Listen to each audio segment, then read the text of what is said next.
ओम शांति। 26 जून 2024।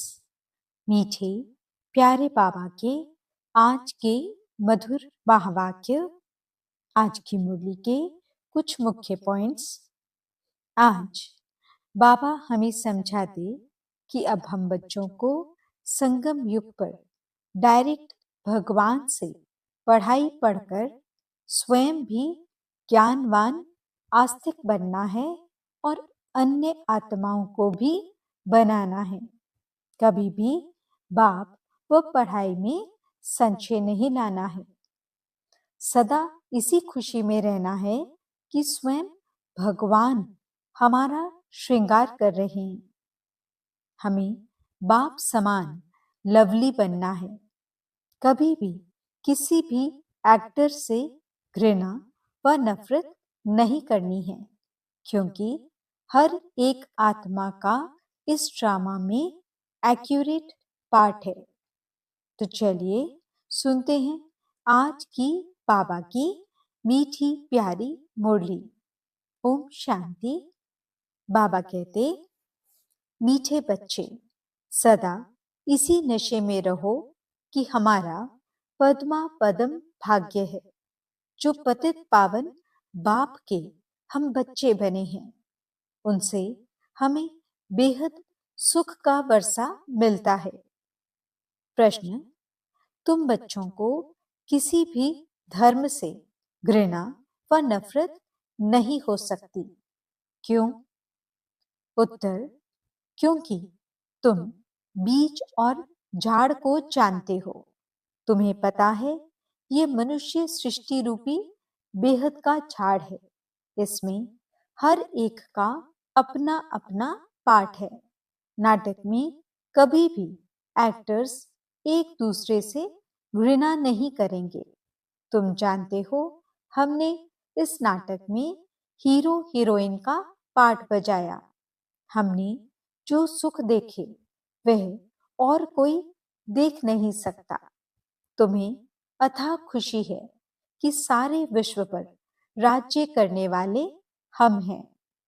ओम शांति। ओम शांति कहने से ही बच्चों को जो नॉलेज मिली है वे सारी बुद्धि में आ जानी चाहिए। बाप की भी बुद्धि में कौन सी नॉलेज है? यह मनुष्य सृष्टि रूपी झाड़ है, जिसे कल्प वृक्ष भी कहते हैं। उसकी उत्पत्ति, पालना, फिर विनाश कैसे होता है, सारा बुद्धि में आना चाहिए। जैसे वह जड़ झाड़ होता है, यह है चैतन्य। बीज भी चैतन्य है। उनकी महिमा भी गाते हैं। वे सत्य है, चैतन्य है, अर्थात झाड़ के आदि मध्य अंत का राज समझा रहे हैं। कोई भी ऑक्यूपेशन को जानता नहीं। प्रजापिता ब्रह्मा के ऑक्यूपेशन को भी जानना चाहिए ना। ब्रह्मा को कोई याद नहीं करते, जानते ही नहीं। अजमेर में ब्रह्मा का मंदिर है। त्रिमूर्ति चित्र छपाते हैं। उनमें ब्रह्मा, विष्णु, शंकर हैं। ब्रह्मा देवताय नमः कहते हैं। अब तुम बच्चे जानते हो, इस समय ब्रह्मा को देवता नहीं कहा जाता है। जब संपूर्ण बने तब देवता कहा जाए। संपूर्ण बन चले जाते हैं सूक्ष्म वतन में। बाबा कहते हैं, तुम्हारे बाप का नाम क्या है? किससे पूछते हैं? आत्मा से। आत्मा कहती है, हमारा बाबा। जिसको मालूम नहीं है कि किसने कहा, वह तो प्रश्न पूछ न सके। अब बच्चे समझ तो गए हैं, बरोबर दो बाप सबके हैं। ज्ञान तो एक ही बाप देते हैं। अभी तुम बच्चे समझते होंगे, ये शिव बाबा का रथ है। बाबा इस रथ द्वारा हमको ज्ञान सुनाते हैं। एक तो यह है जिस्मानी ब्रह्मा बाप का रथ। दूसरा फिर रूहानी बाप का यह रथ है। उस रूहानी बाप की महिमा है सुख का सागर, शांति का सागर। पहले तो यह बुद्धि में रहेगा, यह बेहद का बाप है। जिससे बेहद का वर्षा मिलता है। पावन दुनिया के मालिक बनते हैं, निराकार को बुलाते हैं। पतित पावन आओ, आत्मा ही बुलाती है। जब पावन आत्मा है तब नहीं पुकारते, पतित हैं तो पुकारते हैं। अब तुम आत्मा जानती हो, वे पतित पावन बाप इस तन में आया है, ये भूलना नहीं है। हम उनके बने हैं। ये सौभाग्य तो क्या पद्म भाग्य की बात है। फिर उस बाप को भूलना क्यों चाहिए। इस समय बाप आए हैं, ये नई बात है। शिव जयंती भी हर वर्ष मनाई जाती है, तो जरूर वे एक बार ही आते हैं। लक्ष्मी नारायण सतयुग में थे, इस समय नहीं है, तो समझाना चाहिए। उन्होंने पुनर्जन्म लिया होगा। 16 कला से 12-14 कला में आए होंगे। ये तुम्हारे बिना कोई नहीं जानते। सतयुग कहा जाता है नई दुनिया को। वहां सब कुछ नया ही नया है। देवता धर्म नाम भी गाया जाता है। वही देवताएं जब वाम मार्ग में जाते हैं तो फिर उनको नया भी नहीं तो देवता भी नहीं कह सकते। कोई भी ऐसे नहीं कहेंगे कि हम उनकी वंशावली के हैं। अगर अपने को उस वंशावली के समझते तो फिर उन्होंने महिमा अपनी निंदा क्यों करते। महिमा जब करते हैं तो जरूर उन्हों को पवित्र, अपने को अपवित्र पतित समझते हैं। पावन से पतित बनते हैं, पुनर्जन्म लेते हैं। पहले पहले जो पावन थे वही फिर पतित बने हैं। तुम जानते हो, पावन से अब पतित बने हैं।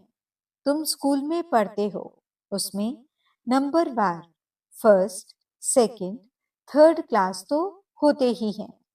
अभी बच्चे समझते हैं हमको बाप पढ़ाते हैं, तब तो आते हैं ना, नहीं तो यहाँ आने की क्या दरकार है। ये कोई गुरु, महात्मा, महापुरुष आदि कुछ नहीं है। यह तो साधारण मनुष्य तन है, सो भी बहुत पुराना। बहुत जन्मों के अंत में प्रवेश करता हूँ, और तो कोई इनकी महिमा नहीं, सिर्फ इसमें प्रवेश करता हूँ तब इनका नाम होता है। नहीं तो प्रजापिता ब्रह्मा कहाँ से आया। मनुष्य मूंझते तो जरूर है ना।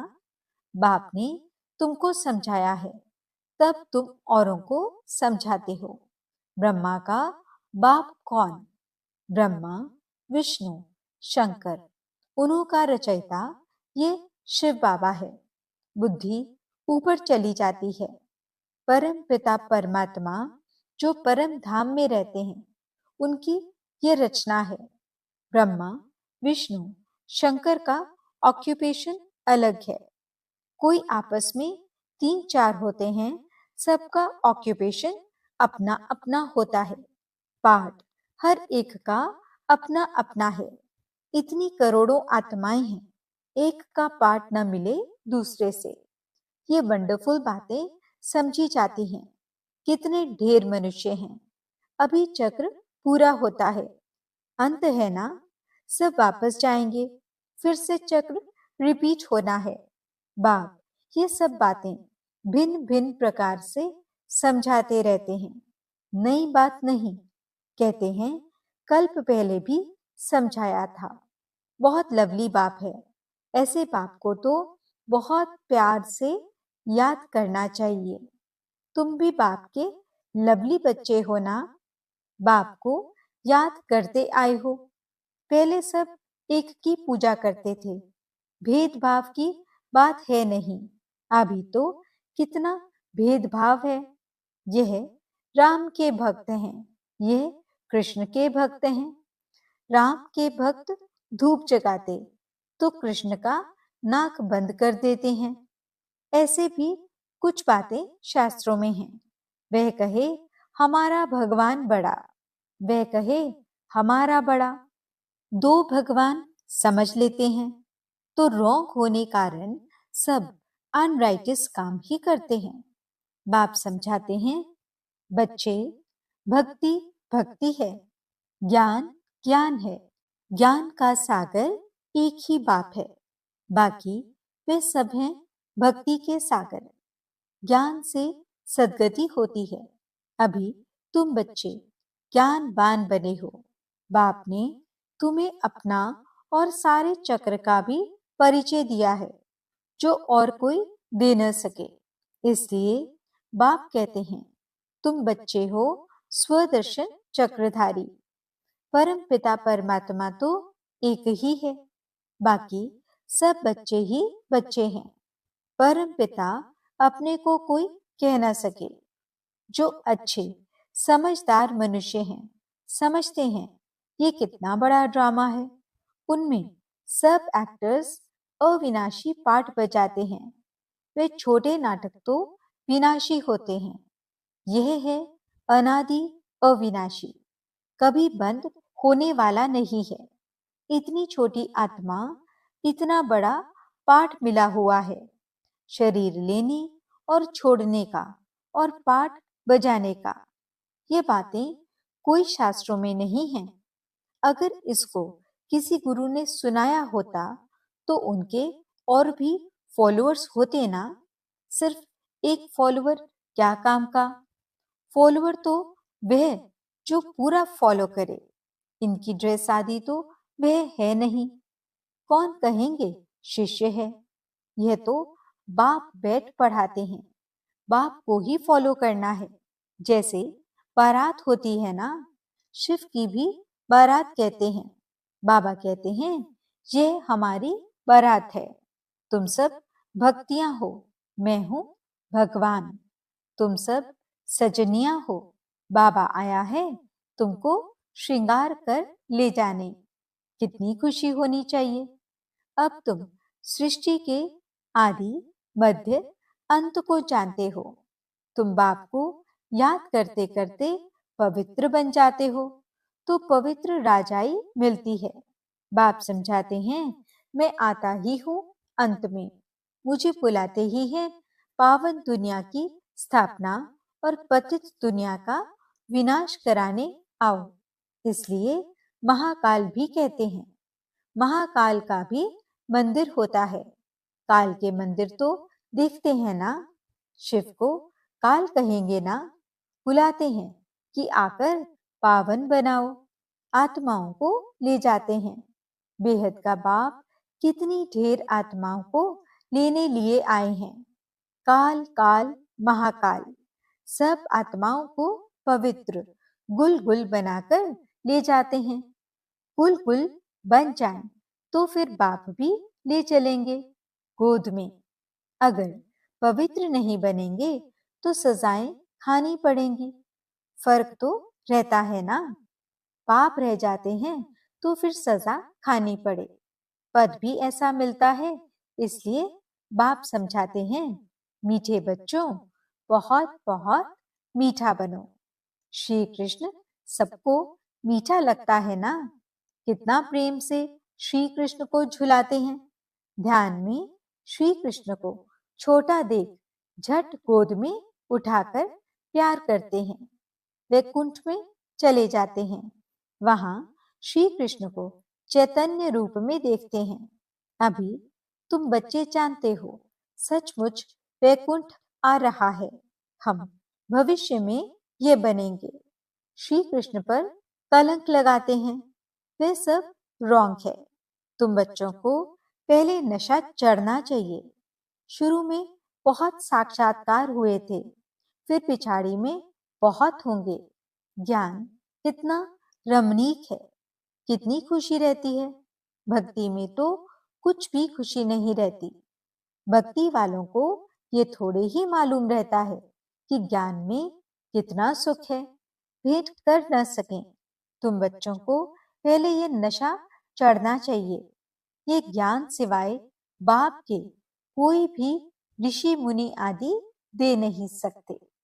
लौकिक गुरु तो किसको भी मुक्ति, जीवन मुक्ति का रास्ता बता नहीं सकते। तुम समझते हो कोई भी मनुष्य गुरु हो नहीं सकता जो कहे, हे आत्माओं, बच्चों, मैं तुमको समझाता हूँ। बाप को तो बच्चे बच्चे कहने की प्रैक्टिस है। जानते हैं यह हमारी रचना है। ये बाप भी कहते हैं, मैं सबका रचयिता हूँ, तुम सब भाई भाई हो। उनको पाठ मिला है।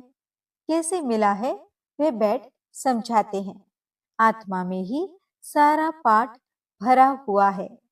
जो भी मनुष्य आते हैं 84 जन्मों में कभी एक जैसे फीचर्स मिल न सकें। थोड़ी थोड़ी चेंज होती जरूर है। तत्व भी सतो रजो तमो होते जाते हैं। हर जन्म के फीचर्स एक न मिले दूसरे से, ये भी समझने की बातें हैं।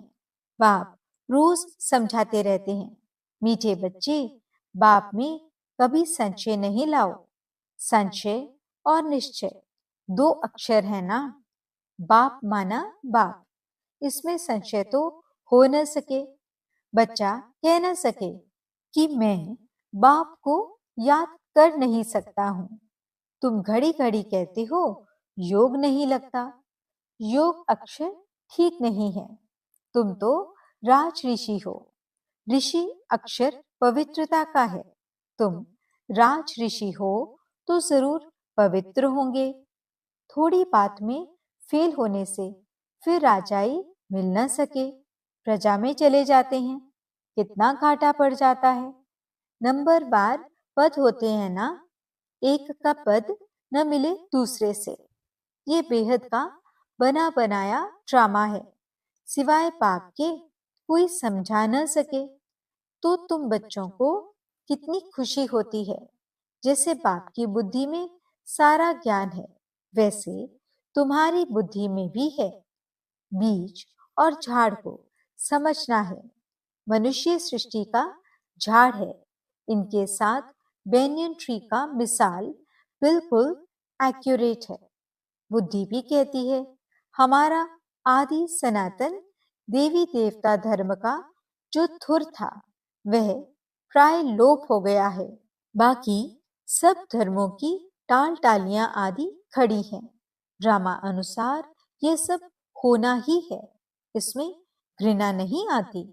नाटक में एक्टर्स को कभी घृणा आएगी क्या? बाप कहते हैं तुम पतित बन गए हो, फिर पावन बनना है। तुम जितना सुख देखते हो उतना और कोई नहीं देखते। तुम हीरो हीरोइन हो, विश्व पर राज्य पाने वाले हो, तो अथाह खुशी होनी चाहिए ना। भगवान पढ़ाते हैं, कितना रेगुलर पढ़ना चाहिए, इतनी खुशी होनी चाहिए। बेहद का बाप हमें पढ़ाते हैं। राजयोग भी बाप ही सिखलाते हैं। कोई शरीरधारी तो सिखला न सके। बाप ने आत्माओं को सिखलाया है। आत्मा ही धारण करती है। बाप एक बार ही आते हैं पाठ बजाने। आत्मा ही पाठ बजाकर एक शरीर छोड़ दूसरा लेती है। आत्माओं को बाप पढ़ाते हैं, देवताओं को नहीं पढ़ाएंगे। वहां तो देवताएं ही पढ़ाएंगे। संगम युग पर बाप ही पढ़ाते हैं, पुरुषोत्तम बनाने के लिए। तुम ही पढ़ते हो। ये संगम युग एक ही है। जब तुम पुरुषोत्तम बनते हो, सत्य बनाने वाला, सतयुग की स्थापना करने वाला एक ही सच्चा बाबा है। अच्छा, मीठे मीठे सिकिलते बच्चों प्रति माता पिता बाप दादा का याद प्यार और गुड मॉर्निंग। रूहानी बाप की रूहानी बच्चों को नमस्ते। हम रूहानी बच्चों की रूहानी बाप दादा को दिल व जान सिख व प्रेम से नमस्ते नमस्ते नमस्ते जी।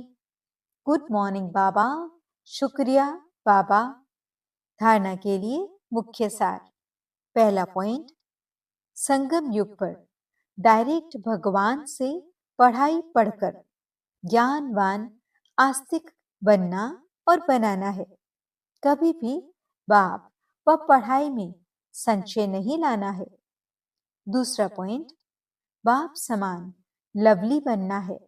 भगवान हमारा श्रृंगार कर रहे हैं, इस खुशी में रहना है। किसी भी एक्टर से घृणा व नफरत नहीं करनी है। हर एक का इस ड्रामा में एक्यूरेट पार्ट है। वरदान, सेवाओं की प्रवृत्ति में रहते बीच बीच में एकांतवासी बनने वाले अंतर्मुखी भव। साइलेंस की शक्ति का प्रयोग करने के लिए अंतर्मुखी और एकांतवासी बनने की आवश्यकता है।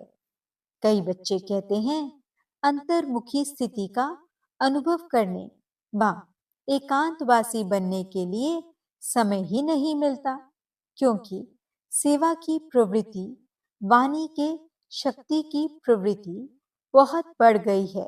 लेकिन इसके लिए इकट्ठा आधा घंटा व 1 घंटा निकालने के बजाय बीच बीच में थोड़ा समय भी निकालो तो शक्तिशाली स्थिति बन जाएगी। स्लोगन, ब्राह्मण जीवन में युद्ध करने के बजाय मौज बनाओ तो मुश्किल भी सहज हो जाएगी। ओम शांति।